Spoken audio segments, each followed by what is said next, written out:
Hello students. तो linear differential equation with constant coefficient में general method to find particular integral में ये example हम आज देख रहे हैं।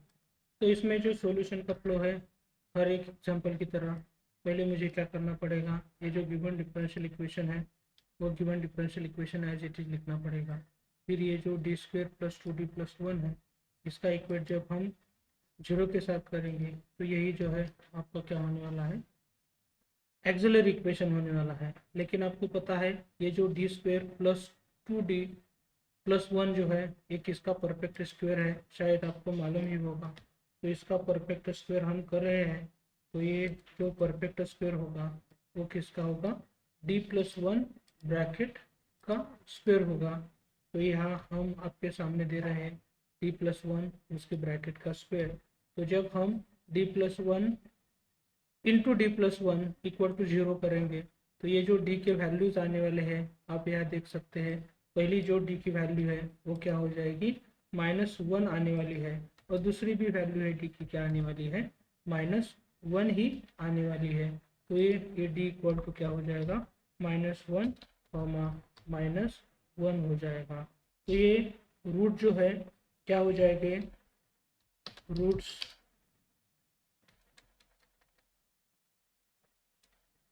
जो रूट्स है क्या हो जाता है, roots are real and repeated हो गए हैं। तो इसके हिसाब से हमें क्या करना पड़ेगा, रियल और रिपीटेड रूट जो है इसके हिसाब से हमें कॉम्प्लीमेंट्री फंक्शन लेना पड़ेगा। तो आपको ये जो रियल और रिपीटेड रूट के लिए कॉम्प्लीमेंट्री फंक्शन का आइडिया जो है बहुत बार दे चुके हैं, अब भी हम आपके सामने दे रहे हैं। ये जो दोनों रूट है, दोनों रूट को हम m1 और m2 मानेंगे। तो यहाँ क्या हो जाएगा, m1 इक्वल टू m2 हो जाएगा। इसमें इस तरह करना है, c1 प्लस c2 लिखना है। इसमें कोई भी कांस्टेंट हो, c1 हो या c2 हो, उसको 1 से मल्टीप्लाई करना है। तो ये दूसरे कांस्टेंट को क्या करना पड़ेगा, x के साथ मल्टीप्लाई करना पड़ेगा। तो इसी तरह आपका ये जो है वो कॉम्प्लीमेंट्री फंक्शन होने वाला है। लेकिन आप यहाँ m1 की जो वैल्यू है -1 कंसिडर करेंगे तो यहाँ क्या होने वाला है, e⁻−1x, तो e⁻−x हो जाएगा। तो ये हो जाएगा आपका particular integral, sorry complementary function.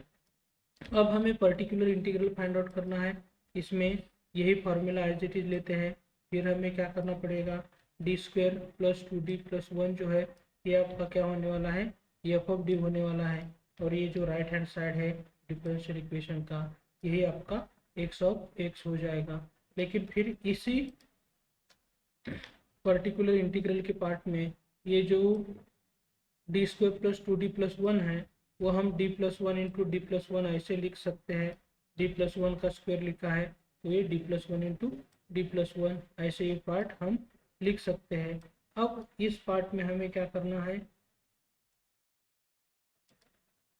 ये जो d+1 ऑपरेटर है दो बार आया है, तो हम क्या करने वाले हैं, एक बार ऑपरेटर जो है 1/d+1, ये 1/d+1 यहाँ ऑपरेट करने वाले हैं e⁻x अपॉन जो x+2 है, इसको यहाँ ऑपरेट करने के बाद ये पार्ट किस तरह होता है आप यहाँ देख सकते हैं।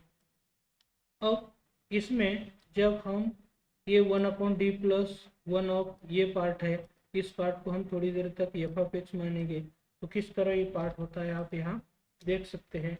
तो इसके लिए मुझे थोड़ा सा बेसिक आइडिया आपके सामने देना पड़ेगा। तो ये जो बेसिक आइडिया है वो बेसिक आइडिया भी आपके सामने दे रहे हैं। तो ये 1/d+ ऑफ f(x) जो है ये क्या हो जाएगा, किस तरह इसकी आइडिया है यहाँ सेकंड पेज पे आप देख सकते हैं 1/d+ ऑफ f(x) जो है, तो ये इस तरह आपका आइडिया हो जाएगा। तो ये 1/d+1 ऑफ ये जो f(x) मानेंगे तो यहाँ इसका कंपैरिजन 1/d+1 के साथ करेंगे तो ये की वैल्यू क्या हो जाएगी, 1 हो जाएगी। तो ये के हिसाब से आपका ये हो जाएगा। लेकिन ये जो f(x) है हमारा, ये f(x) यहाँ क्या होने वाला है, इसी तरह e⁻x इंटू x+2 होने वाला है। तो अब नेक्स्ट स्टेप में जब इसका सिंप्लीफिकेशन करना चाहते हैं तो यहाँ e⁻x और ई रेस टू माइनस एक्स है, इन दोनों का प्रोडक्ट क्या होता है, 1 होता है। तो यही हम कैसे लिखने वाले हैं, 1/x+2। अब इसका इंटीग्रेशन लेना तो बहुत ईजी है, तो इसका इंटीग्रेशन हम ले रहे हैं। तो ये 1/x+2 का इंटीग्रेशन शायद आपको पता ही है, तो क्या हो जाएगा, लॉग ऑफ क्या होने वाला है, ब्रैकेट में लिखना है मुझे, ये log ऑफ x+2 हो जाएगा। तो इसी तरह ये जो आपका पहला फैक्टर 1/d+1 है, इसके रिलेटेड क्या आया है ये part, e⁻x into log of x+2। फिर हमें यही जो आइडिया है, यही आइडिया फिर यहाँ यूज करनी है। तो किस तरह ये आइडिया यूज करने के बाद आपका ये जो स्टेप होने वाला है, यहाँ जो ले रहे हैं, फिर ये d+a के लिए ये आइडिया है। तो आप ही बता सकते हैं ये जो d+1 के लिए यही आइडिया क्या होने वाली है, e⁻x हो जाएगा इंटीग्रेशन के बाहर, e⁻x इंटीग्रेशन के अंदर हो जाएगा। और ये जो पार्ट है, ये पार्ट हमें क्या करना पड़ेगा, f(x) की जगह लिखना पड़ेगा। तो इसी तरह ये पार्ट आपके सामने जो है, इसी तरह इसका सिंप्लीफिकेशन हो रहा है। फिर e⁻x और e⁻x 1 होने वाला है। और इसी तरह ये जो इंटीग्रल का पार्ट है, ये इंटीग्रल का पार्ट क्या करना है, हमें अब सिंप्लीफाई करना है। तो ये इंटीग्रल पार्ट का सिंप्लीफिकेशन करने के लिए हम क्या कर रहे हैं, इसे थोड़ी देर तक इक्वेशन नंबर 2 मान रहे हैं। और इसका सॉल्यूशन निकालने के लिए, ये तो हमारा पर्टिकुलर इंटीग्रल का ही पार्ट है, तो ये इक्वेशन 2 में पर्टिकुलर इंटीग्रल फाइंड आउट करने के लिए अब ये जो इंटीग्रल है हमारे सामने, यहाँ क्या करने वाले हैं, ये लॉगरिथम में है, वो सॉल्व करने के लिए हम क्या यूज करने वाले हैं, LIAT रूल जब यूज करेंगे, तो इसका यूज करके जो इसमें LIAT रूल में पहला लॉगरिथमिक फंक्शन है, लेकिन यहाँ लॉगरिथमिक फंक्शन है ही प्रेजेंट, तो यहाँ u के लिए क्या ले रहे हैं, log ऑफ x+2।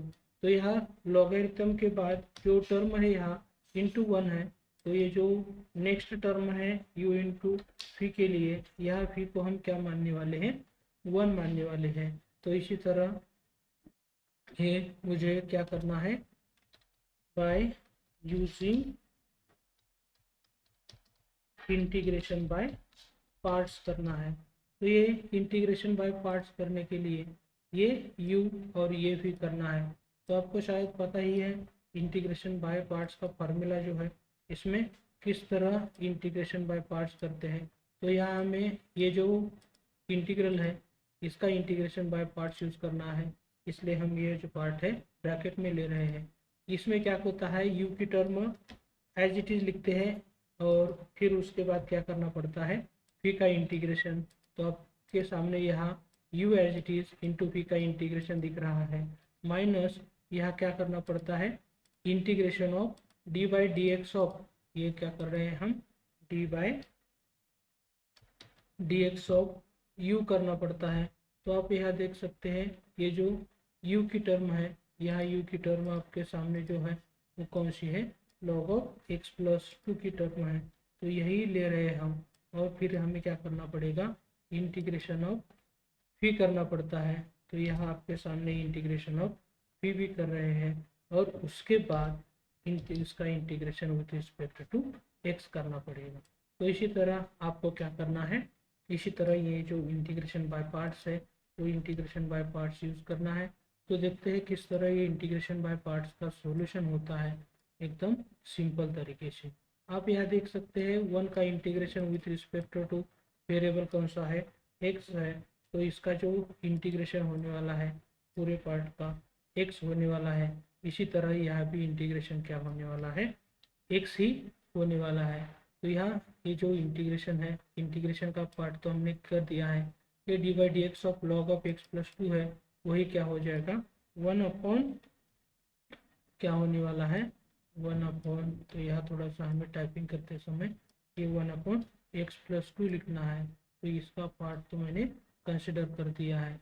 अब ये है मुझे सिंप्लीफाई करना है, तो किस तरह सिंप्लीफाई कर सकते हैं आप भी देख सकते हैं। ये जो x है वो x को हम क्या कर सकते हैं, पहले लिख सकते हैं तो इसी तरह x into log of x plus 2 हो जाएगा।